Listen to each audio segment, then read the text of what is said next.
Gipangunahan ni Police Captain Lance Elpidio El Figuracion sa CDEO Malaybalay ang operasyon sa pagpangibot og mga punuan sa marijuana sa Broksais, Barangay Sumpong, Malaybalay City, Bukidnon, pasado alas 12:40 sa 8, Pebrero 3, 2026. Report nga dunay mga punuan sa marijuana dinhi mga katropa, kauban si Kagawaad Babayo mga katropa, paklayon pa kay dunay marijuana dinhi.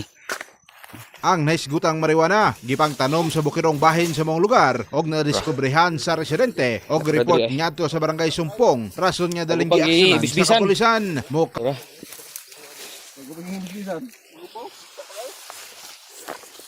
Pag-upagi kayo ikatag-katag na pagtanom ayo herbal nga utan.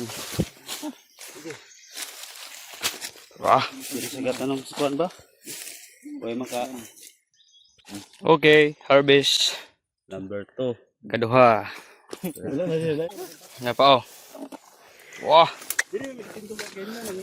upat patri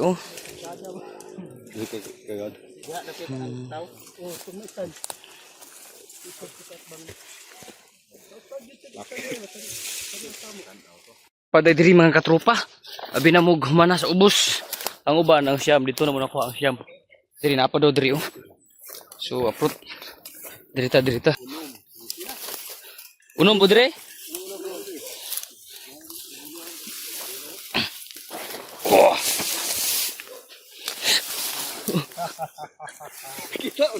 kita si video eh. Dili be. Ito na.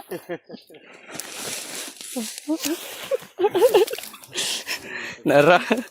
Kabat ngadto sa 15 ka mga punuan sa marijuana nga bag-o pang giabunuhan, ang gipang-ibot sa tropa nga gibana-banang mo balor ngadto sa 3,750 pesos. Sa karon ang naisgutang marijuana ana sa buhatan sa kapulisan o pagadadon kini ngadto sa Provincial Forensic Unit alang sa laboratory examination. Samtang kamulo pa ang kapulisan sa pagsuta konsekwensya ang responsableng nananom sa maong marijuana. Mga katropa, nangita ka ba og kape nga healthy? Mag Santon Plus Coffee Mix ka na. Alang sa nakahiusang Pilipino para sa Pilipinas, katropang Roston Villafranca, XFM News.